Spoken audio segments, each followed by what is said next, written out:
So, we're going to begin a discussion for the next few weeks on some of the properties of solutions. And of course, if we harken back to the very understanding of what we're studying, chemistry, which is the study of matter, that essentially all matter can be broken down into one of two types. You see, matter is either a pure substance or it's a combination of pure substances that are just physically mixed together. They're not reacted. They're not a new pure substance. They're called a mixture. So yes, multiple pure substances thrown together can create a mixture. And of course, of mixtures, there are two kinds. There are what are called coarse mixtures, otherwise known as heterogeneous mixtures. That's where the components of the mixture, the pure substances you've thrown together, are not evenly distributed.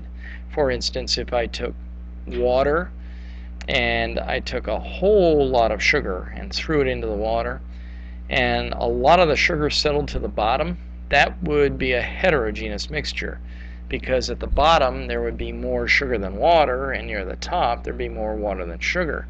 However, if we create a mixture and maybe apply a little energy, stir it up, mix it well, it might become homogeneous, or homogeneous, I should put an E in there. And a homogeneous mixture is uniform throughout. If you sampled the mixture near the top, you'd see the same ratio of the pure substances you've mixed as you would at the bottom, as you would in the middle, as you would anywhere.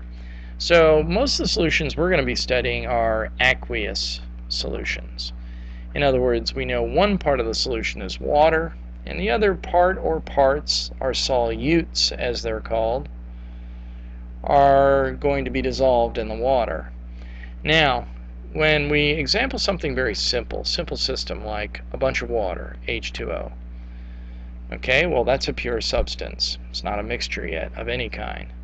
If we take something like sodium chloride, another pure substance, throw it into the water, stir it up a lot, it all dissolves, and the particles of sodium chloride distribute themselves uniformly in the water, then we'd have a homogeneous mixture, otherwise known as a solution. Now, here's what gets interesting about solutions. We could throw a little bit of sugar into this mass of water, or a little bit of salt, and get it to dissolve, and then we could throw in some more salt, and it too might completely dissolve, giving me another solution, homogeneous mixture. And it sounds like this solution is the same as the first one. We've got a bunch of salt distributed in water. But actually they're very different solutions in all their properties, because the second one contains a much greater concentration of sodium chloride than the first solution did. So when we're studying solutions, it's very important that we have a way to express their concentration, namely the ratio of solute to solvent. And one of the most common ways to express concentration is what's known as molarity. And molarity is nothing more than a ratio. It's a ratio of one part, the solute, specifically in moles, to the whole solution. And it's expressed in volumes of liters. So a molarity is a ratio of solute, one part, to solution, the whole. Part to whole ratio. It's just that the part has to be expressed in moles and the whole has to be expressed in liters, units of volume. And the beauty of this, and by the way, we use a capital M to mean molarity or molar. So if I saw a jar labeled 6.0 big M HCl, I would say to myself, hey, in this solution, we have 6 moles of our solute, which must be hydrochloric acid, per every liter of solution. In other words, capital M is just a way to abbreviate the ratio, moles of solute per liter of solution. And it's important now to understand that these are the actual units of molarity, because when we do conversions by the method that we've been talking about, this lets me convert a volume of solution to moles of solute, or moles of solute to a volume of solution. And that's really all molarity is about, a conversion from volume of solution to an amount of the part called solute, or vice versa. So, some example problems. What is the molarity of a solution created by adding 20 grams of sodium carbonate to enough water to produce 2 liters of solution? Now, in the 5-step problem solving method we've been using all year long, it's critical in step 1 to write everything down with number, units, and label. Number, units, and label. And then, step 2 in this method is we start with the answer. And this problem asks me for molarity, which I know is a part-to-whole ratio. Solute, in this case sodium carbonate, to solution ratio. So to start with the answer, I'm going to create that ratio. And this is the solute, so that will be my numerator, 20 grams sodium carbonate. And this is solution, so that will be my denominator in the ratio. And essentially, this is the part-to-whole solute to solution ratio that I want, but as in all cases of this method of problem solving, we make sure we have the right units. And for it to be a molarity, the solute has to be expressed in moles. The volume has to be in liters, and it already is. So we just have to make a quick conversion. The molar mass for sodium carbonate is 106 grams per 1 mole.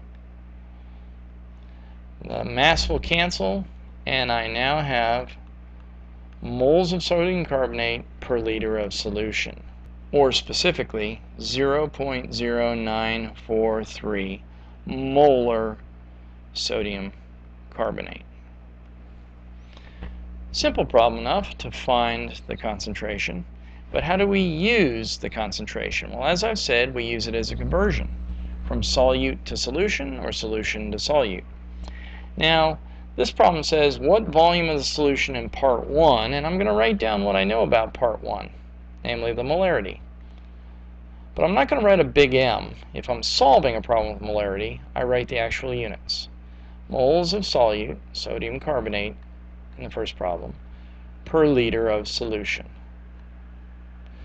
I then see that I'm given another quantity in this problem, 0.200, sorry, there's another 0 there, moles of sodium carbonate.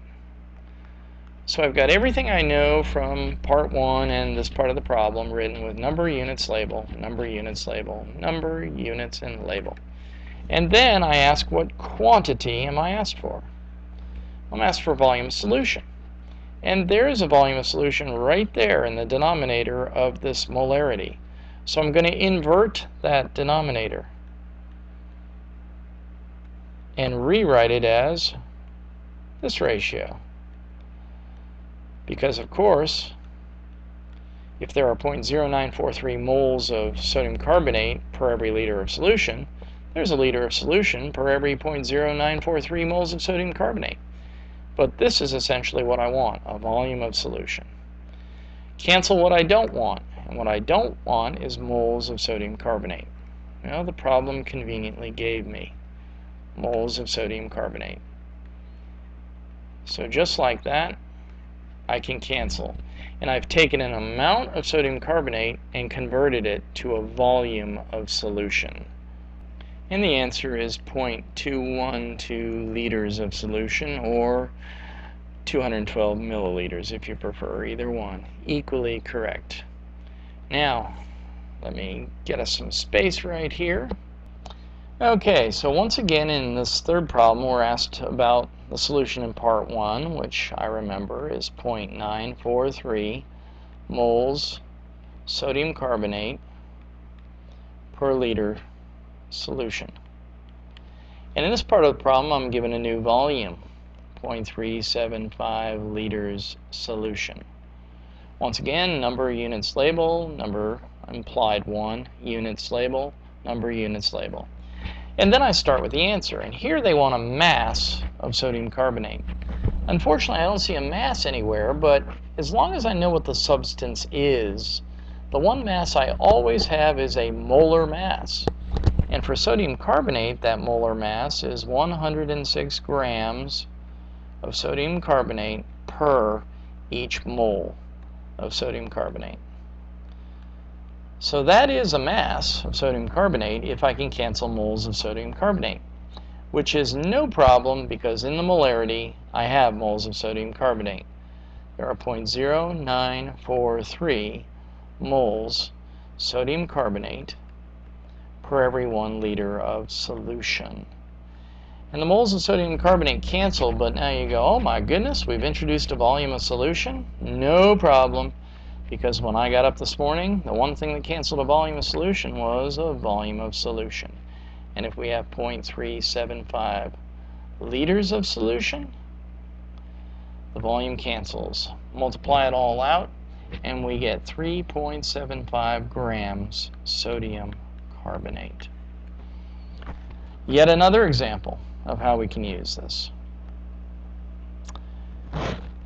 This problem reads, what mass of glucose, so there's my solute, must be added to water in order to produce 655 milliliters of solution, number units label, and I'm giving a molarity, and I write what a molarity means. It means there are this many moles of the solute, glucose, per 1 liter of the solution. And I'm asked for a mass of glucose, my solute.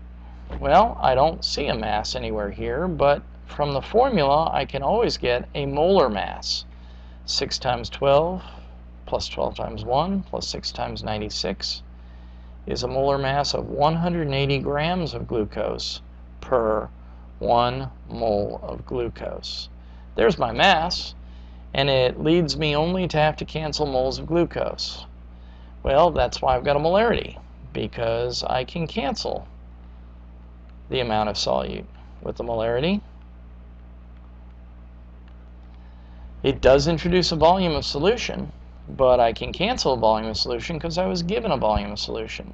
There's an inconsistency of the units. Milliliters won't cancel liters, so a quick conversion. There are 10 to the negative third liters of solution for every 1 milliliter of solution. And now I can use the volume I was given to cancel the volume.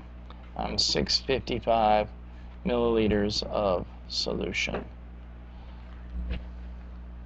And with 3 significant digits, we get 159 grams of glucose. Now, we're basically doing the same thing, using a molarity as a conversion between amount of solute and volume of solution.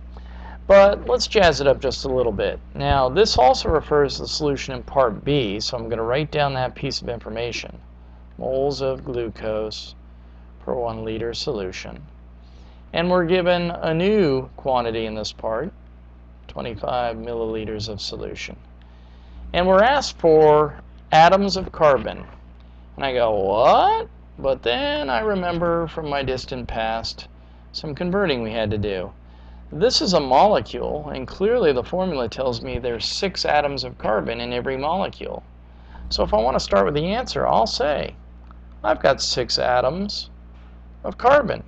Oh, per 1 molecule of CO2, or of, glucose. And there's my answer if I can cancel molecules of glucose. Well, if we remember the holy trinity between Avogadro's number and mass and moles, we know that Avogadro's number of anything, including molecules of glucose, are the equivalent of 1 mole of that substance. And in this case, that's glucose.